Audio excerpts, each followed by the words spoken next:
donner un petit peu aussi. Ah ouais, c'est possible de vous donner. Bonjour monsieur. Madame, Je voudrais un ticket s'il vous plaît. récupérez votre monnaie, tout est gratuit.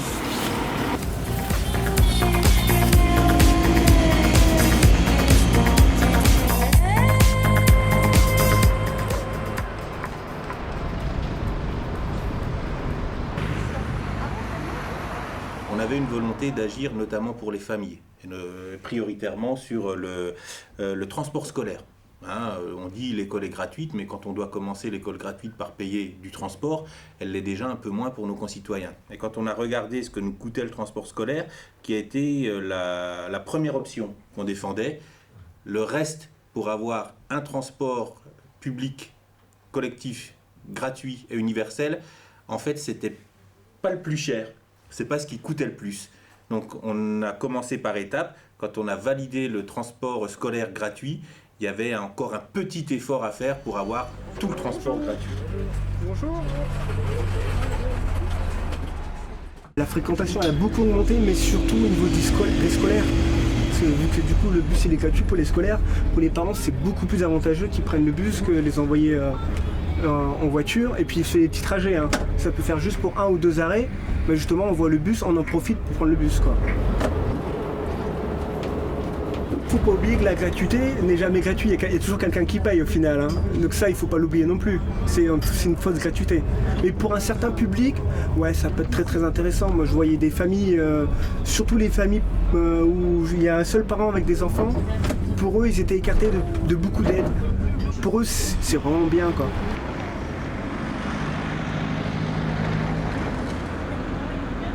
Il y a deux questions. Il y a une question un peu de ségrégation, notamment quand on n'a pas de sous, d'aller demander à bénéficier de tarifications particulières. Et puis il y a une forme aussi de ségrégation qui pourrait être celle des plus riches. Mais pourquoi moi je continue à payer quand c'est gratuit pour les autres? Et puis on s'est dit qu'il y avait un bon régulateur, et que le bon régulateur, il s'appelait l'impôt pour tous, en fonction de son niveau de contribution, de sa capacité contributive. On a vraiment eu envie de porter un service public universellement gratuit pour tout le monde. J'ai attendu ça à Paris pendant longtemps.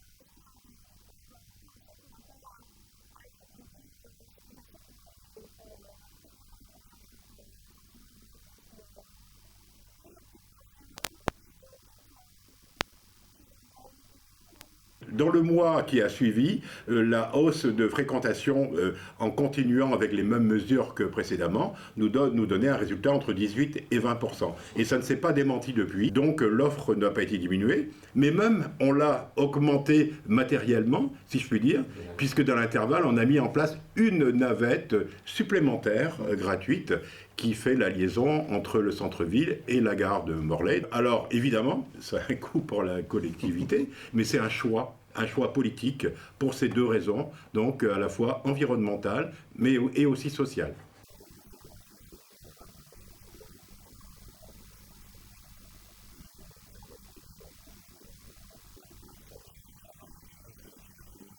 On avait une double chance aussi, il n'y avait pas de taux sur le foncier de Morlaix Communauté. Donc il n'était pas au taquet, on l'a créé, ce qui a permis aussi de financer ce service-là pour tout le monde, sur tout le territoire. C'est un nouvel impôt foncier qui a permis de financer la part non scolaire, si je me trompe. Une partie de cet impôt, a permis le financement de la gratuité du transport public sur tout le territoire.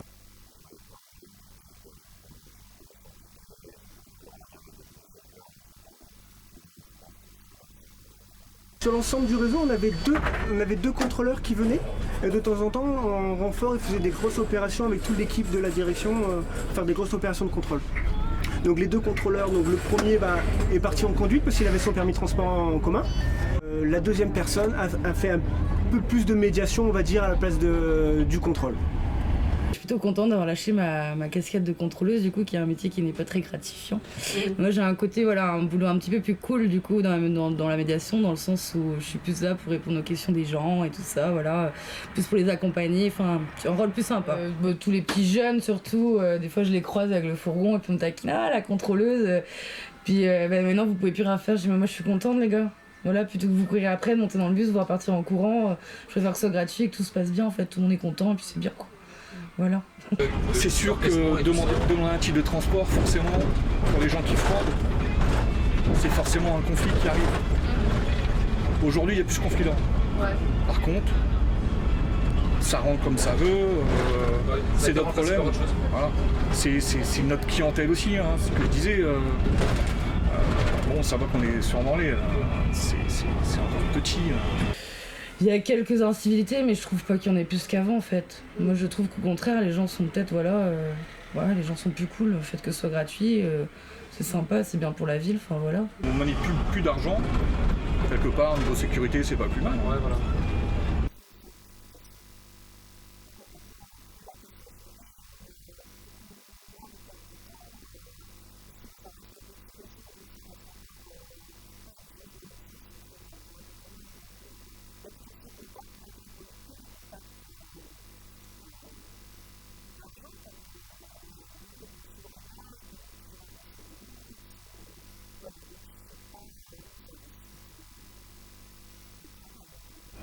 Après, on n'en parle pas non plus, mais l'agence, il y a quand même 3 secrétaires à l'agence.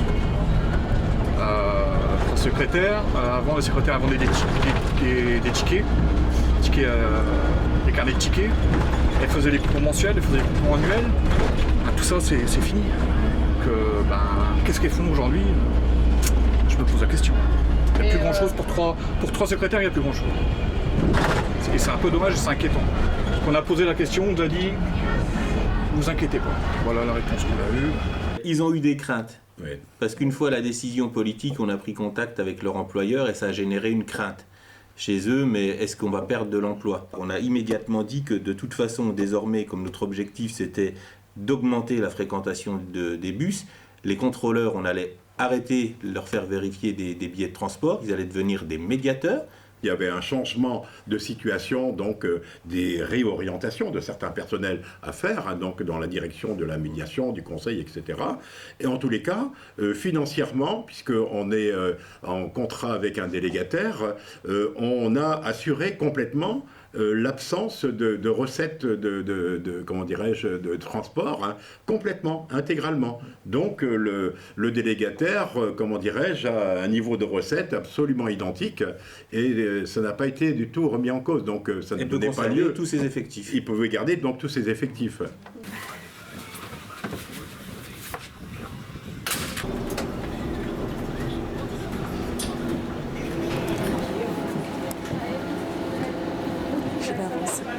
Des nouveaux visages, par contre, qui prennent le bus, des gens, par exemple, qui sont plus actifs professionnellement, qui prenaient leur voiture.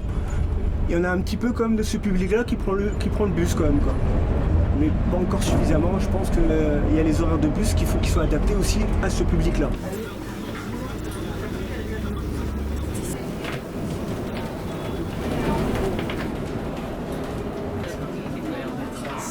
On a des éléments qui nous laissent penser que les habitudes commencent à changer. Et pourtant, le délai est très court. Hein. Le 1er septembre 2022, c'était hier. Hein. Mais en même temps, on ne va pas éradiquer la voiture sur le territoire, évidemment. On est en train de travailler sur un plan global de mobilité, puisque la question du transport gratuit, c'est un élément de la mobilité. On a parlé des mobilités actives avec le vélo. Jean-Paul a évoqué la question de l'autopartage, du covoiturage, puisque les mobilités, c'est un ensemble de moyens, un bouquet de solutions de mobilité qu'on essaye de mettre en place pour répondre aux besoins des gens.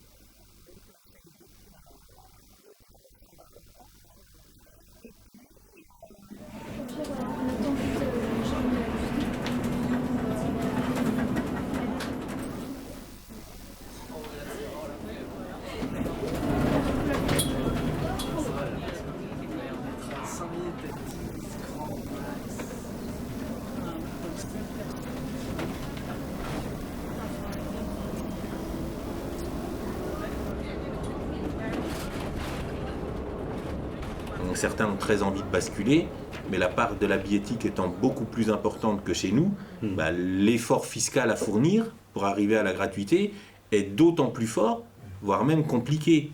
Après, nous, on a cette chance. On a assez rapidement emporté, même pas la majorité, l'unanimité politique sur le projet. Donc on n'a pas eu en plus, c'était accessible financièrement, il y avait une volonté politique unanime sur le sujet. Bon, ça s'est plutôt drôlement bien déroulé. Hein, jusqu'à maintenant. Le vrai sujet, c'est le droit à la mobilité. Des gens se retrouvent dans des lieux partout sans aucune forme de discrimination. Donc, on a le sentiment là qu'on a avancé sur le sujet.